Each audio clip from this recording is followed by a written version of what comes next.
station as the number one radio station inside the 9 o'clock hour. Of course, a little bit of shine your light. And on the line, as promised, I have our 7-time champion, Mr. Chris Estwanik. Good morning, Chris. How are you? Good morning. How are you today? That's the most important question. I am great, especially now that I have you on the line. I haven't interviewed you forever. It's been a while. I was a little absent for a while, so it's nice to be back in touch. Absolutely. Well, first of all, allow me to say congratulations. I'm sure you're still on a high. Yeah, you know what? It's such an amazing day, and obviously for multiple reasons for the island, it was so great to be back out there. I think hopefully whether you were a spectator or a runner, watching at home, just to kind of feel the energy and the buzz around, what's obviously, if not the most, one of the most important days on the calendar for our wonderful home. I totally agree. Now, Chris, most people have heard your name, most people have followed you, but I'm going to go back a bit. When I Sure. watch you run, I'm like, this guy, I always say it, I'm like, Chris makes run look so easy.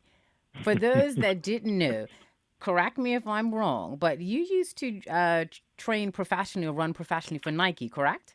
I did, yeah, many, many, many moons ago, but long before I moved to Bermuda. But yeah, so I did have a background in athletics. You know, as you can probably imagine, a lot of people kind of ask the question, well, what is a professional runner? Like, obviously it's not like a footballer or an NBA basketball player or, a professional golfer where there's there's some serious cash to be made. Let's be honest, right?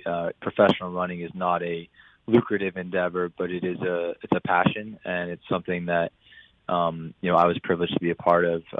Essentially, what the idea for the group I trained with Nike was that the company of Nike put in a decent amount of money to bring some of the, presumably some of the most talented athletes from the U.S. together in a training group, so we could all train together in a comfortable environment and have the support of massage therapists and physios and a travel budget, equipment, and a wonderful coaching staff in order to hopefully produce world medalist level athletes to compete mostly actually with the East African nations. So Ethiopia, Kenya Mm-hmm.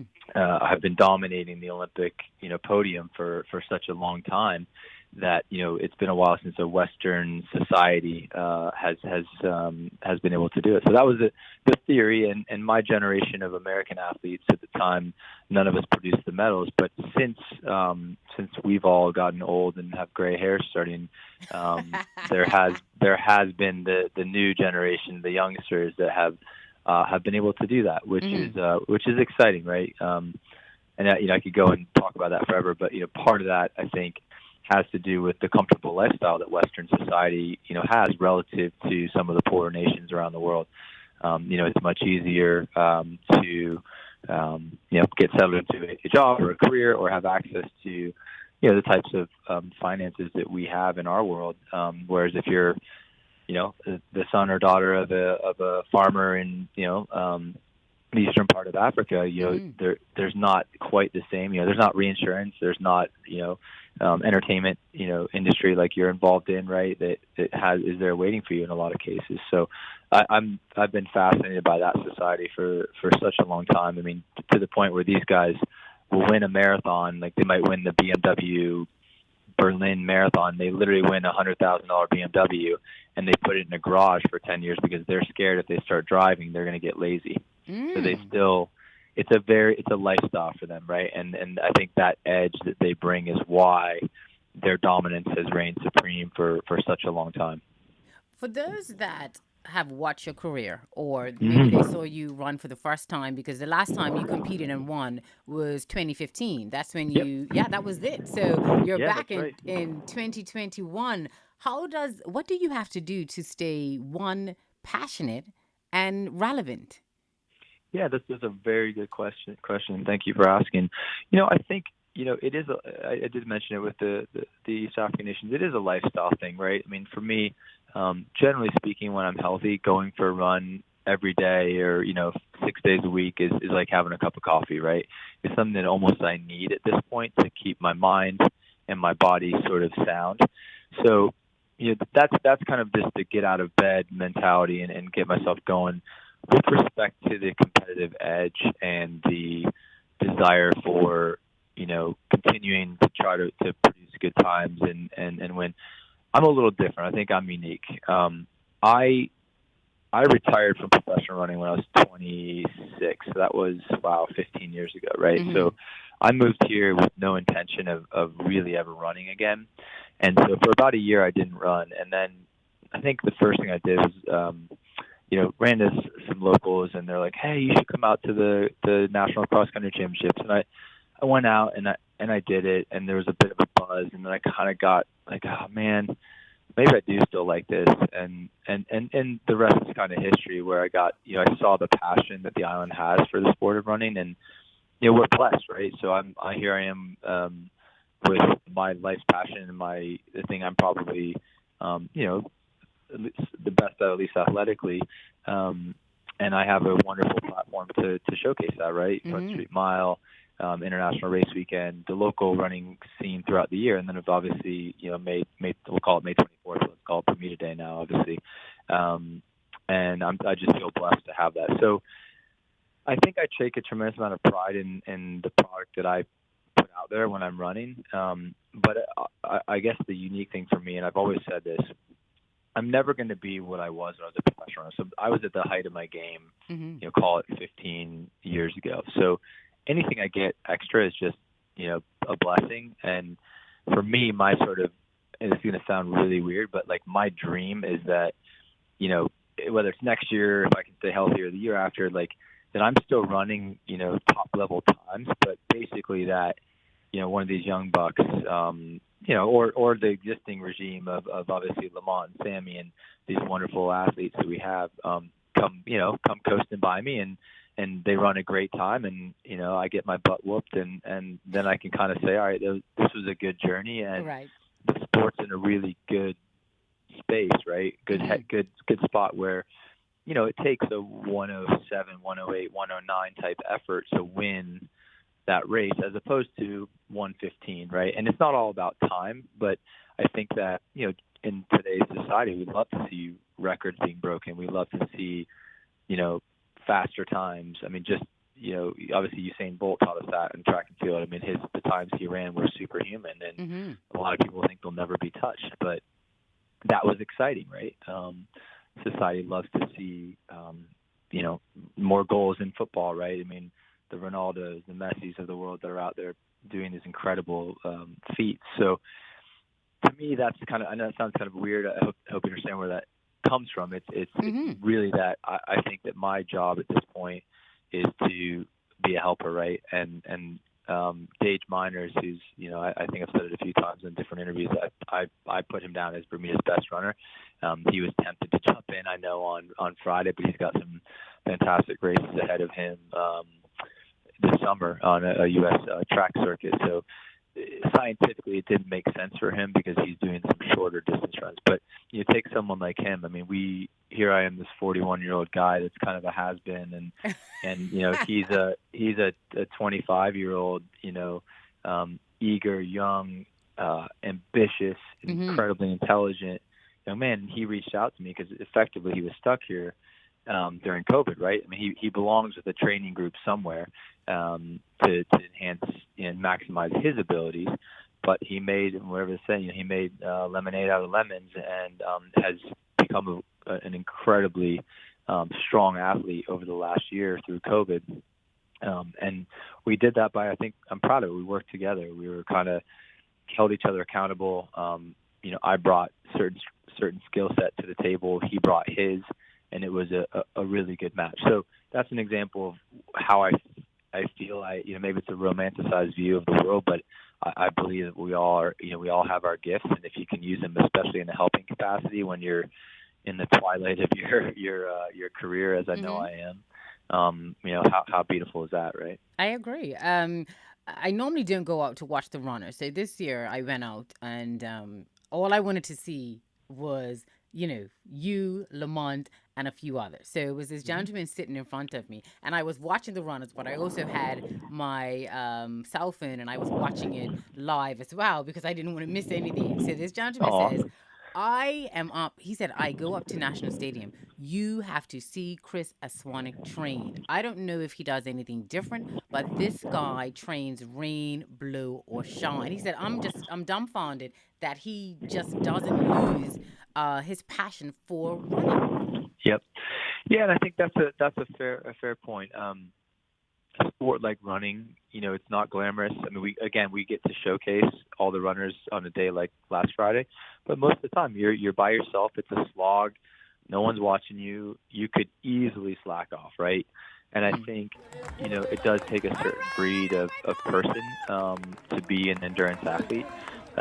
Again, names not in the headlights very often, but you're able to just, I guess, challenge yourself and find the most out of yourself. And that accountability is something I think I've always been good at, right? I mean, my parents would say I was always kind of a self-starter.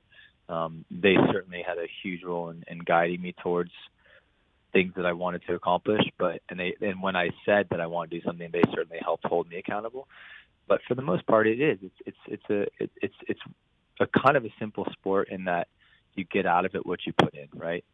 If anything, some of the supreme athletes in the world, and I'm not referencing myself, but the ones that, I mean, you look at Tiger Woods, right? I don't know if anybody's, seen the documentaries, and obviously not going to go into, some of his struggles, but physically, I think he's had like 18 surgeries and he's broken every stinking bone and tendons. And basically he had such drive that he ruined his body effectively. And he, a normal person, not a superhuman Tiger Woods, goes, ouch, this hurts. I should probably stop. Tiger Woods goes, I've got to win the Masters. I've got to win the U.S. Open. Push until literally things just break. And I think that's like the most extreme example, obviously, of a self-starter, right? And obviously his dad and mom had a huge role in his success. But, to a lesser extent, people like myself, I think we all are cut of the same cloth, right? You have to have that drive and almost that, no excuses, approach to your day, right? Just get it done. Like, get it done. It's really simple. Tick the box, man. Like, and you can carry that over to a lot of parts of life, right? Your job, your parenting style, and I try. Gosh knows I'm not perfect, but I do try. I try to sort of use those parallels in life between all the different components that I have in my day. Right. Now, I stated earlier, for those that just tuned in, I have Chris Estwanik on the line, 7-time champion, of course. First time interviewing him on this side, Power 95. So 2015, that was the last time you competed for the Derby. That was your 6th win. When you decided to enter for this year, one of the interviews you said, okay, I haven't, in so many words, I haven't competed in a while. I'm just going to go there and do my best. At what point did you realize you were winning the race? Ooh, you know what? Honestly, and this is going to sound weird, literally not until I was rounding the turn after the National Tennis Stadium. I mean, strange things happen in running, right? Your body gives out, again, back to the earlier commentary, all these kind of athletes that are pushing themselves, we're always on the brink of injury, right? Because you're trying to maximize your ability, which means you're always on that razor sharp edge. Because if you're too undertrained, then you're not pushing hard enough. Obviously, if you overtrain, you break, you get injured, you don't even make it to the starting line. And that was effectively me the previous, call it 4 to 5 years. There was a smattering of bone injuries and freak injuries. Like I won't get into that saga, but basically, that's the key. So that's the God's honest truth. With respect to the fierce battle that Lamont and I have had, and it's and again, what's cool, I'll touch on that if I may, is that we've been friendly competitors for such a long time, and he pushes me, hopefully I push him to be better, right, and bring your best, right, and that goes back to my earlier comment. I think that in my career as a professional athlete, I can certainly tell you I was never the best of the training groups that I was with. I was always second, third, fourth best, but that was actually fine with me because it meant that I was getting the best out of myself, right? If you're winning everything and not being pushed, you're not really maximizing your your abilities, right? So for me, I was happily pursuing a training group that was, um, superior to me. And then I knew that when I hung up my spikes and retired, it was like, look, my coach, my body got every drop of talent and hard work out of it, right? And I could walk away from the sport knowing that I gave it my best shot, right? So, Right. so with Lamont, I did those first like 5 and 6 miles. It was just awesome. So much respect for him. He, and I know that I know just from the years previously, his neighborhood is out the Royal Hill area, Oh, and yes. so I do, from like my memory of the race was a little bit before that. I think I had opened up a little bit of a gap, nothing extraordinary, and so I actually in the back of my mind thought, okay, he's going to make a big push up, Flats Hill into his neighborhood, and so again, like I said, he's the Bermuda national record holder, and everything from I think the 3K up to the 10K. I mean, so Hmm. like this is the guy, right? So for me, I'm like, look, if I happen to have a good day and it feels like I'm pulling away from somebody, sure, like I do try to build off of that, and there's a strategy that is involved in finishing the race when you've been able to do that. But I never ever take it for granted. I've seen so many crazy things happen at the end of races, right, where somebody looks like they've got it in the bag, and then their body either shuts down, or they pull something, or they get a severe cramp or something because they haven't hydrated or had their nutrition Hmm. go well through the race. So yeah, so that's it. And it's kind of the same thing. Like, I'm coaching baseball with my son. I'm like, dude, two hands, like catch the ball, cover the mitt.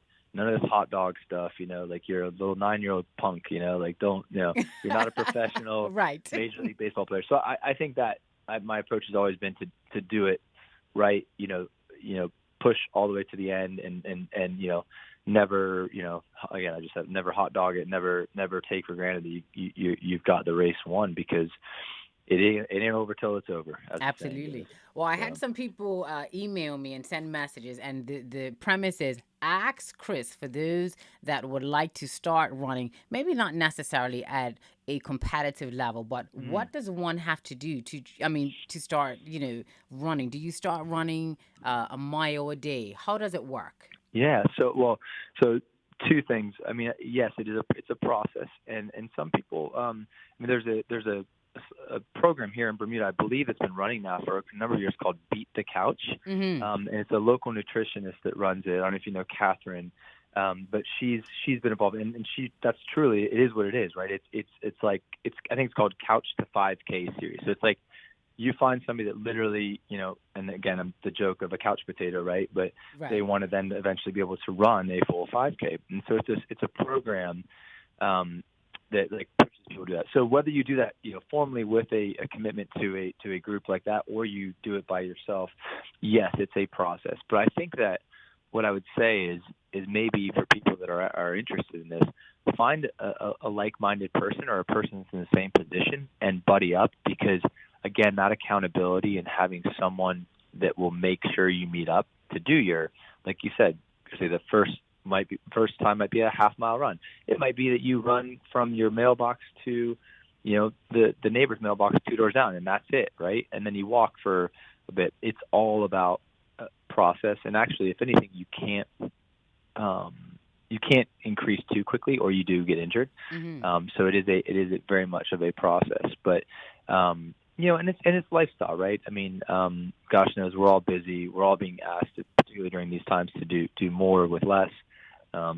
Be it the scrambling of kids and changes in activities and sports and schools, right? I mean, everything's just we've all been sort of turned upside down here, right? Our careers, everything. So I think that element can also be true with running. It's not going to be perfect every day, so you might go in with a plan and thinking you're going to do something, and then you have a little slight injury, or you have a slight pain as you're starting out, but you have to kind of push through it like anything else in life. So yeah, the two keys would be find a group if you can, or at least a partner, because you'll help hold each other accountable, and be able to talk to each other through the process. And then start slowly and build into it. You can't be you can't be a hero overnight. All right. Now, leading up to any marathon, is one supposed to eat a certain way, drink so much Mm. water? I keep hearing that if one doesn't have enough water in their system, whether they're running or exercising, then their muscles will cramp. True or false? That is true, and everybody has slightly different, genetic makeups or sort of the way that their body processes nutrients and their need for how hydrated they have to be. So but for everybody on a day like Friday, again, I don't care if you are, the guy. Well, the guy in our world is a Kipchoge. He's a Kenyan. Who's the guy who's broken 2 hours in the marathon. So Mm-hmm. our version of Tiger Woods.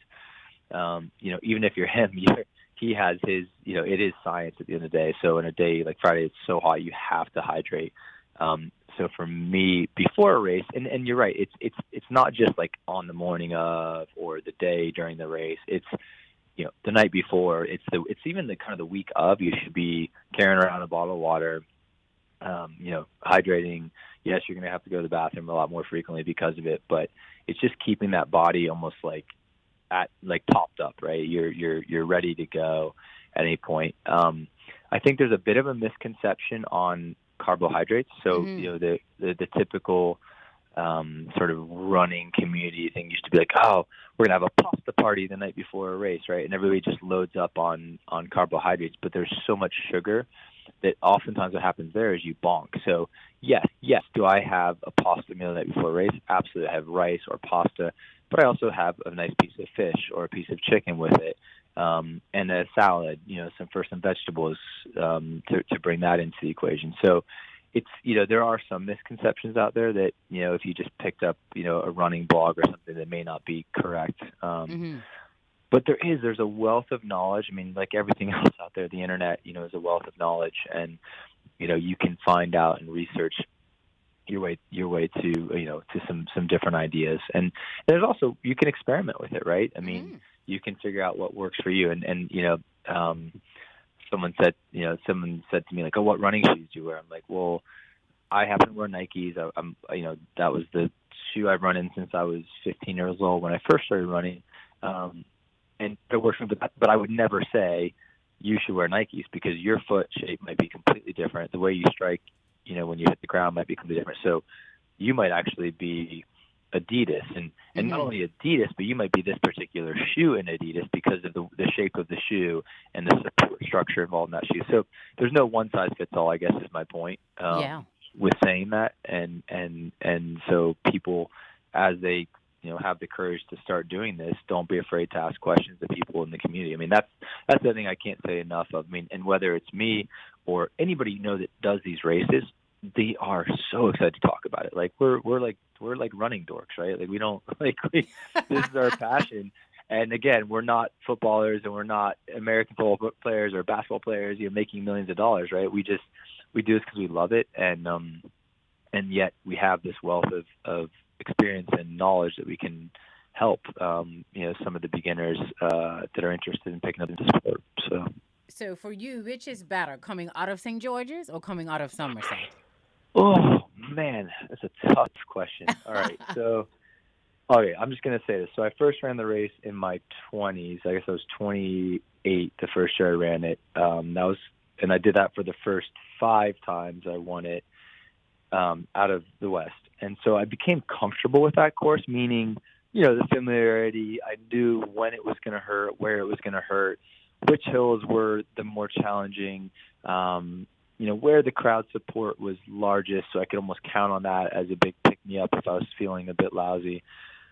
So my natural my first response would be that, but Mm-hmm. I had so much fun on Friday that I would actually say that while to me the East is a more challenging course because, and again, this is specific to me because I struggle on the hills a bit more. I'm a rhythm runner, so what a hill is to a runner is effectively a rhythm breaker.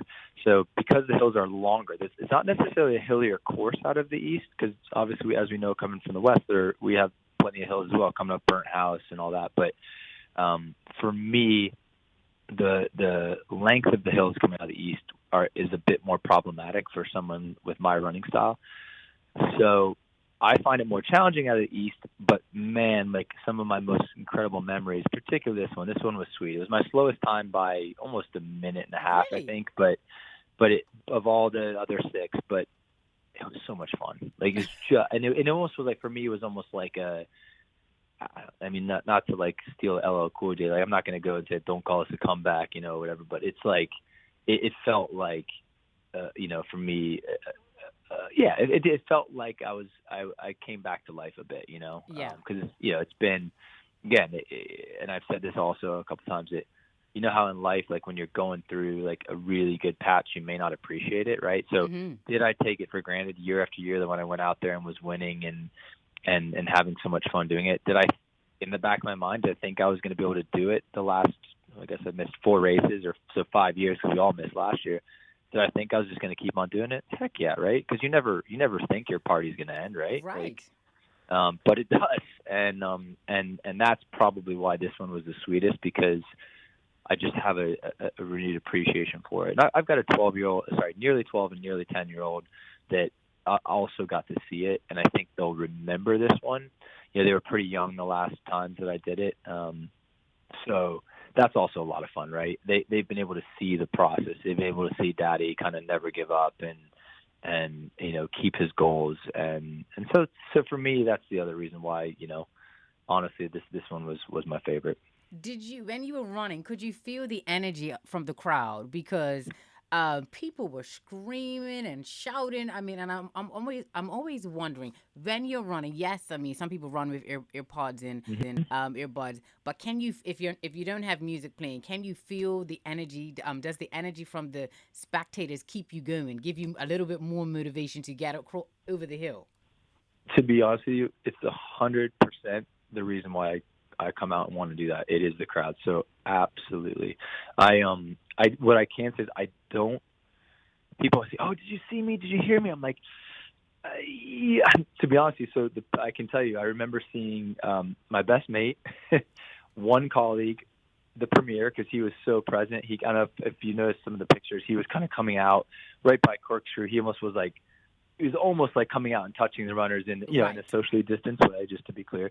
But he was so present. So, and I cracked a big smile when I saw him. And then I remember seeing my kids. So there's about 4 flashes of faces I remember, because I'm pretty laser focused when I'm out there. But the energy and the waves of noise, like when I was coming through flats in particular, going up through, again, Loyal Hill area when Lamont had his entire crew out there. It was awesome, and the spectators there, even they were great. Like clearly they're rooting for Lamont, which they should be, but they were so classy and wishing me the best, and it was just the energy is just awesome. So I love it, and I think every runner loves that. And that's even and the coolest thing is, look, it's great. I was winning the race, and I got some claps out front, but people stick around and they cheer for everybody, right? Mm-hmm. It's not about the winners, right? It's actually about everybody getting to experience the day, and that in itself is what makes it special, right? It's yes, in some of these races away, that people love to watch the elite athletes, and it's fun to see them go by, but this one in particular, like I said, it's about the fastest and the lastest, Mm-hmm. as I joke. Everybody gets that same sense of appreciation. And that's awesome, right? That's sports. That's the way sports should be. And I think this year was definitely different. I mean, obviously we didn't have anything last year, so for everyone to be able to be outside and experience and witness, I guess Bermuda Day for the first time in over a year, everyone was just like, you know what, I'm outside and I'm gonna cheer on as many of the runners as possible. And to have about, I think it was 430 runners. Yep, I think that was excellent. it was amazing, and obviously there's been a built up, pent up, not rage, pent up anxiety to get out there and do it. And none of us had actually been able to compete. And I think Lamont talked about before the race that for those of us that were kind of sussing each other out before the race out front, like, okay, what kind of shape is he in? What kind of shape is she in? How are they going to perform? And nobody really knew, because quite frankly, we've all just been kind of put out to pasture, running around the island, not really pushing ourselves in any competition. So that was, there was a little anxiety before that, but the buzz, the excitement, the energy. I mean, it just. I mean, you were there, right? It just felt like the island. Whether that was the beginning of, again, some of the wonderfully positive news we heard last night about phase 3, whether that was almost like the beginning of this wave of us reclaiming our normalcy, if that's the right way to put it. It felt like that could have been the beginning of it, right? Which how awesome is that for everybody? Yeah, I mean, whoa. So everyone wants to know, hypothetically, can we expect you next year? You know what? Here's the thing. Yeah, God willing, if I can stay healthy and keep motivated, which I am motivated. I love it. I guess it's a part of my rhythm of my days. And I think that there was the nice thing that came out of this is there's some chatter of some continued camaraderie amongst some of the fast runners on the island, where we may look to work together a bit in the next year.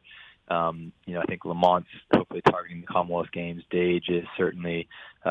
I'll be an old man, and I might get confused as a coach or a dignitary or something.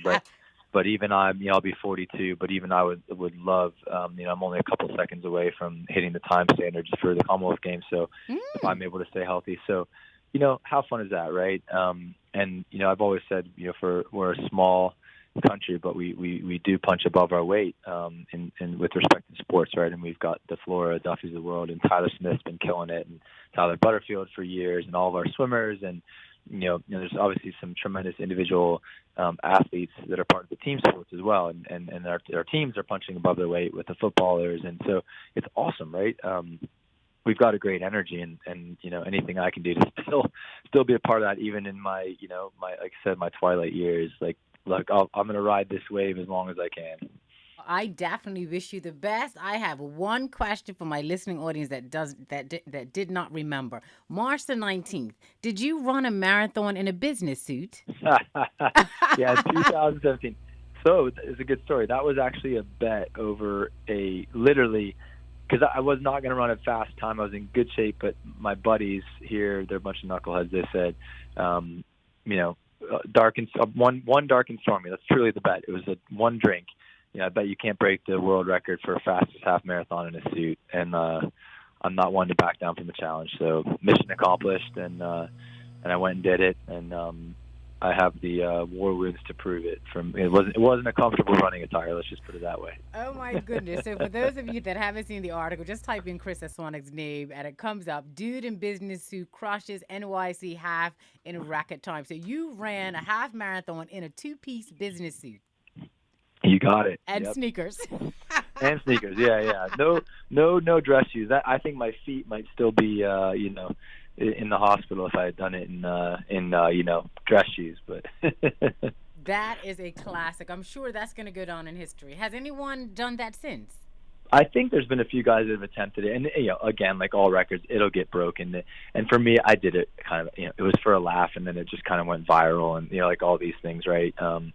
Actually, it's funny. I had a few suit companies were like, "Oh, can you this is great. You should here's our suit company. You're gonna we're gonna pay you a little bit of money, nothing crazy, and we're gonna have you run marathons around the world in our suits." And I'm like, guys, I'm 38. I'm I got 2 kids. I got a job. I hear you. But unless you're talking about millions of dollars, nah. This is crazy. I'm one and done. That was fun. It was a joke. Go find a young man that's has more time and less gray hairs to be your model suit guy. You keep talking about your age and being old. I don't see it, Chris. I don't see it. I'm looking at all your pictures from all the races, and to me, you have not aged, Chris. So I don't know where old is coming into. Well, and I joke about, but look, Father Time is undefeated. We all know that. But basically, for me, you're right. I think the saying, you're only as old as you feel, and I do still have a youthful exuberance, and my kids keep me young, and life, right? You can let age beat you down, or you can just kind of, like I said, I'm the same as everybody else. I still got to get out of bed and make it happen. It ain't easy every day, trust me. Absolutely. Well, I know that you are busy, and I first of all, I want to say thank you for saying, sure, Miss Thang, I'll come on. I was like, hey, I need to get Chris. And the thing is, I couldn't find you on social media. So Colin Thompson, big shout out Oh, to it's Colin and fantastic. Yep. Javon, they Yep. posted your picture, and I commented, Colin, tell Chris I need him on my show. Well, that's kind of you. And Javon had a big weekend himself. I don't know if you've talked to him, but he had a wonderful victory this weekend as well. Yes, So, he won yeah. it was the championship Port in Royal, Port Royal. yep, Yeah. club champ, yeah. So no, big weekend for him. So very proud of him. He's a grinder like myself, man. Just keep head down and good things happen. So, but no, I appreciate you, everything you do for the island, and thank you for the opportunity and another platform to kind of tell my story, and hopefully it resonated with a few people. Absolutely. Thank you so much, Chris. And one thing most people say about you, they say that guy is just so cool and so nice. So I wish you all the best. And I'm sure many people might see you at the starting line next year. Let's hope so. All the best. And you guys have a wonderful start to the summer, okay? Absolutely. Thank you so much, Chris. All Have right. a great day. Take care. Same to you. Bye now. Bye bye.